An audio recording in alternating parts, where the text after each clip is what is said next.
안녕하세요. 합박금 출판사의 최미희입니다.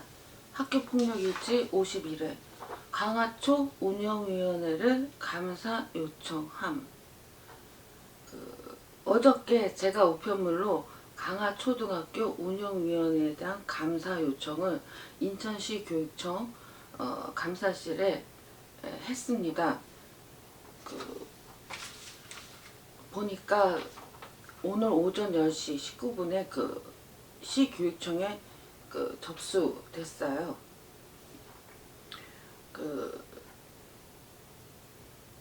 민원을 제기하면 어떤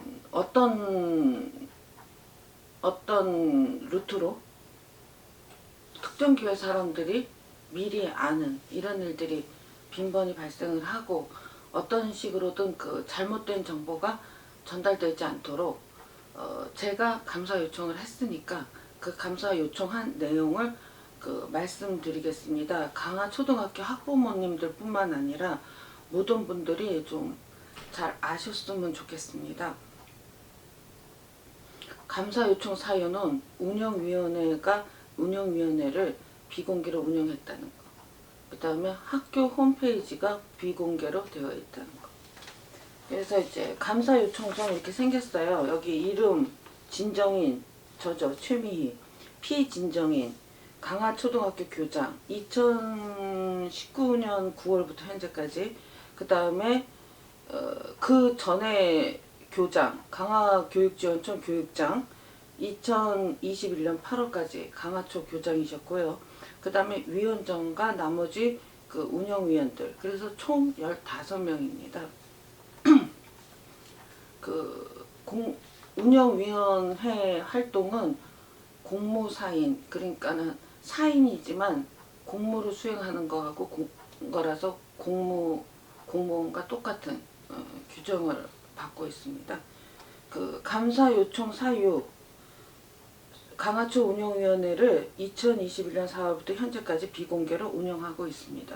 강화초 홈페이지를 비공개로 운영하고 있습니다. 요구사항, 강화초 운영위원회를 공개하도록 하고 강화초 홈페이지를 공개로 전환시키도록 하고 그 연유를 조사하여 처벌하기를 원합니다. 운영위원회를 비공개로 운영한 사실. 1. 운영위원회 소집을 공개하지 않았다. 홈페이지에서 회원만 열람 가능하도록 되어 있으니까 이것은 비공개이고 소집 알림장을 학부모들에게 보내지 않았다. 그러니까 저는 한 장도 못 받았어요. 작년에 학교 운영위원회 소집 알림장을 저는 한 번도 받지를 못했습니다. 담임선생님이 우리 아이만 빼놓고 다른 아이들한테 보냈을 가능성이 있을까요? 이 운영위원회 회의 결과를 홈페이지에 올렸지만 회원만 열람 가능으로 되어 있으니 비공개입니다. 운영위원회 회의록은 홈페이지에 아예 올리지도 않았습니다. 강화초 운영위원 명단을 공개하지 않았습니다. 강화초 운영위원회 위원장 이름도 모르다가 12월 29일에 작년 12월 29일에 정보 공개 청구하여 그때나 알았습니다. 그 다음에 학교 홈페이지를 비공개로 한 사실, 학교 현황을 회원만 열람 가능으로 비공개입니다. 교직원 소개를 회원만 열람 가능으로 비공개입니다. 학교는 개인 회사나 개인 집이 아닙니다. 홈페이지 운영위원회를 비공개로 운영하기 시작한 것은 전 교장 때부터이고 현 교장도 계속해서 비공개로 운영하고 있으며 2021년 3월 12일에 그러니까 작년에 운영위원을 뽑을 시기죠. 본인이 게시판에 글을 올리려고 했지만 학교 홈페이지에 로그인이 되지 않았고 그래서 전산 담당 교사 이름을 몰라요. 비공개로 되어 있어서 의논하면서 계속 로그인을 시도했지만 실패해서 40분에서 50분가량 하다가 안 돼서 본인의 글을 담당 교사가 이메일로 받아서 대신 올려주었습니다. 요렇게 해서 증거 자료를 4개 올렸고요.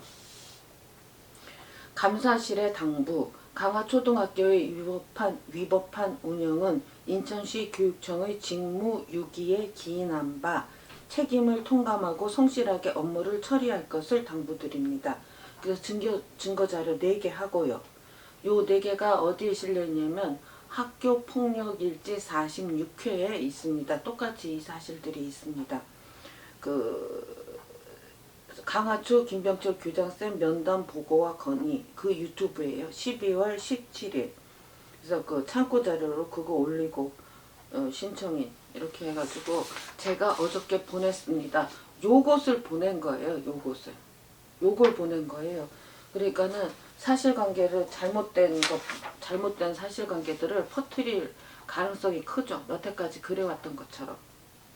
그래서 제가 강화초 학부모님들과 그 외 모든 분들께 제가 감사 요청을 했으니까 그 사실을 알립니다. 어떻게 이렇게 대놓고 위법인지 정말 회개합니다. 정말 뭐라고 말을 할 수가 없어요. 학교 운영위원회 소집 알림장도 작년에 한 개도 받지 못했고,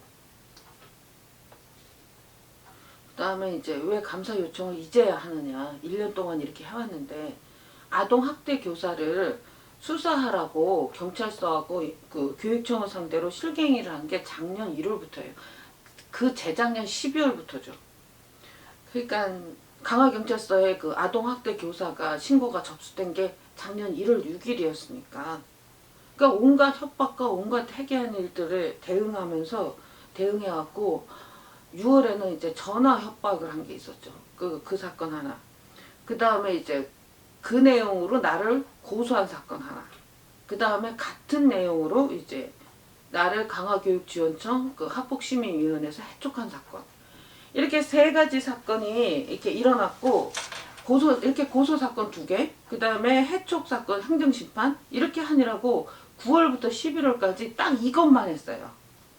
다른 것은 뭐 전혀 돌아볼 여유도 없었고 다른 일들은 거의 다 못했습니다.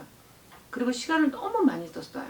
그래서 그거 끝나고 일단락 짓고 나서 12월에 학교장 면담하자고 제가 전화를 해가지고 면담하고 그때서야 이제 학교 홈페이지가 비공개로 되어 있다는 등 이런 뭐 아동학대 교사 뭐 이런 이야기를 나누었고 그 다음날 12월 17일에 학교폭력일지 46회 운영위원회와 홈페이지가 비공개로 되어 있다는 사실을 이제 유튜브로 알렸습니다. 요 똑같은 내용은 여기 들어간 자료도 똑같은 자료가 들어간 거예요. 그러니까 그걸 보시면 되고요. 정보공개 청구를 한 게 이제 12월 29일 날 받은 거죠. 정보공개 청구해서 운영위원회 자료를 받은 거예요. 이게 이제 학교 홈페이지에 올라와 있어야 되고 로그인 필요 없이 누구라도 볼 수 있어야 됩니다. 그렇게 하도록 되어 있습니다. 그래서 이제 운영위원장도 12월 29일 날에 난 거예요. 1년 동안 모르다가. 그렇게 해서 자료 받은 거예요. 이게 올라와 있어야 된다니까요. 그게 공개예요. 회의록 자체는 올리지도 않았어. 비공개 상태로라도 올리지도 않았어요. 그러니까는 지금 뭐 선거철이고 대통령이 누가 되느냐, 국회의원이 누가 되느냐, 군수가 누가 되느냐, 뭐 이런 일들에 온통 이제 사회 활동이 활발한 분들, 특히 남자분들은 이제 그런데 주로 이제 생각이 가 있죠. 그런데 학교가 비공개로 운영된다는 거는 독재를 하고 있다는 거죠. 학교 운영위원회를 공개해서 민주적으로 운영을 해야 합니다. 아이들이 민주주의를 배우지 못하고 독재에 길들여져서 자란다면은 우리의 미래는 정말 없는 거예요. 누가 대통령이 되든 누가 군수가 되고 누가 시장이 되든 전혀 나라의 앞날은 밝지가 않습니다. 아무튼 요 사실을 제가 인천시 교육청에 감사 요청을 했다. 강화초 운영위원회가 비공개로 운영되어 왔다는 사실에 대해서 감사를 해달라고 인천시 교육청에 감사 요청을 했다고 하는 이 사실을 알려드립니다. 예, 고맙습니다.